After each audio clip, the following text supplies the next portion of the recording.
L'affaire Jeffrey Epstein, c'est une des histoires les plus sombres et complexes de ces dernières années. Elle est pleine de rumeurs, de spéculations. Mais au-delà de tout ça, que disent vraiment les documents officiels? Eh bien, dans cette analyse, on va mettre de côté les opinions et se concentrer uniquement sur les faits. Les faits bruts, tels qu'ils sont écrits noir sur blanc dans l'acte d'accusation, les rapports d'enquête et les archives de la justice.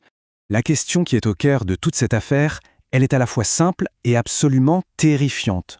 Comment est-ce que l'image publique d'un soi-disant génie de la finance a pu non seulement cacher, mais surtout permettre l'existence d'un empire criminel d'une telle ampleur? C'est ce paradoxe qu'on va décortiquer ensemble. Alors, pour commencer, il faut revenir à la base, à la source de tout le dossier judiciaire, l'acte d'accusation.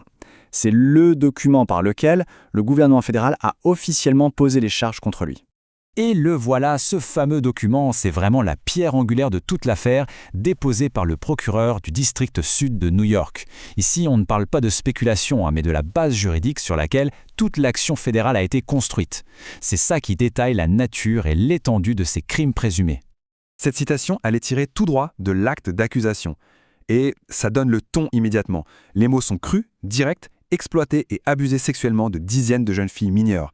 Ça décrit sans aucun détour une opération criminelle d'une ampleur et d'une durée juste stupéfiante. Et ce qui est crucial de comprendre ici, c'est que l'acte d'accusation, il ne parle pas d'acte isolé, pas du tout. Il décrit un véritable système, une machine bien huilée. On parle d'un réseau, d'une conspiration avec des complices et de crimes commis de façon méthodique sur une période bien précise dans ces luxueuses résidences. D'accord, donc les crimes sont clairement établis dans les documents. Mais ça soulève une autre question, bien plus large. Comment a-t-il pu se construire une façade si solide pour commettre de telles horreurs pendant aussi longtemps? C'est là que le mythe de Bear Stearns entre en jeu. Voilà la question clé. Pour vraiment comprendre l'empire criminel, il faut d'abord décortiquer le mythe financier. Parce que l'un n'aurait jamais pu exister à cette échelle sans l'autre. C'est aussi simple que ça. Quand on regarde ce visuel, le fossé entre l'image et la réalité est juste hallucinant. D'un côté, on a le mythe qu'il vendait, le génie de la finance, le prodige de Wall Street. Et de l'autre, les faits bruts. Pas de diplôme, un parcours académique largement enjolivé et seulement 5 ans passés chez Bear Stearns. Ce passage, ce n'était pas le sommet de sa carrière. C'était un outil, une carte de visite trafiquée pour se forger une fausse légitimité. Et attention, cette image d'expert, ce n'était pas juste pour l'ego pour se faire mousser, non, c'était la clé. La clé passe-partout qui lui a ouvert les portes des cercles les plus puissants, les plus riches, et ça a créé autour de lui un véritable bouclier d'influence qui l'a rendu intouchable pendant des années. Alors on a vu la façade, maintenant il est temps de plonger dans les coulisses sordides. Voyons comment l'acte d'accusation décrit le fonctionnement interne de ce réseau d'abus. L'approche était méthodique et c'est ce qui rend tout ça particulièrement glaçant.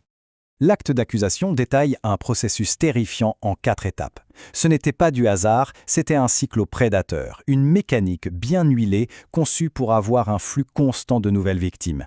Le pire, c'est que les victimes étaient non seulement payées en cash pour le contrôle et pour ne laisser aucune trace, mais elles étaient ensuite poussées à devenir elles-mêmes des recruteuses. C'est un système pyramidal de l'horreur. Et un point absolument essentiel à retenir, il n'agissait pas seul. Loin de là. Les documents judiciaires sont très clairs là-dessus. Il y avait des employés, des associés, directement impliqués dans la logistique, dans la planification des rendez-vous. C'était structuré, géré presque comme une petite PME du crime.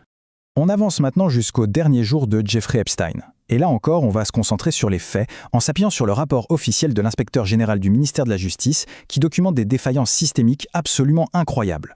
Cette chronologie tirée du rapport officiel est tout simplement accablante. Elle montre une suite de décisions pour le moins curieuses.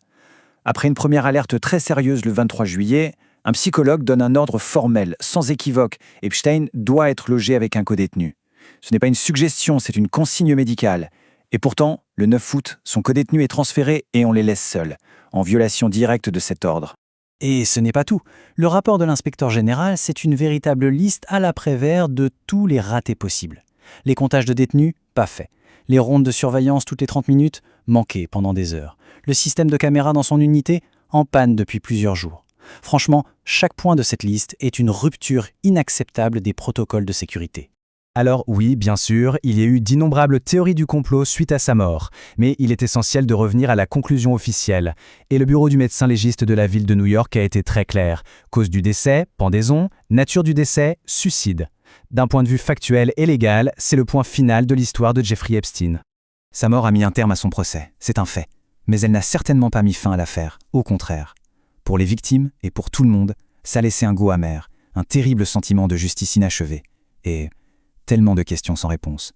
Et même si Epstein a échappé à la justice des hommes, il est important de souligner que son décès n'a pas tout arrêté. Le système judiciaire s'est alors tourné vers ceux qui étaient accusés d'avoir été ses complices. La condamnation la plus connue est bien sûr celle de Ghislaine Maxwell. Elle a été condamnée à 20 ans de prison pour son rôle central dans le recrutement et les abus de jeunes filles. Cette sentence a apporté une forme de responsabilité, c'est certain, même si le principal accusé n'était plus là pour être jugé. Et c'est la question qui reste, et qui restera sans doute pour toujours.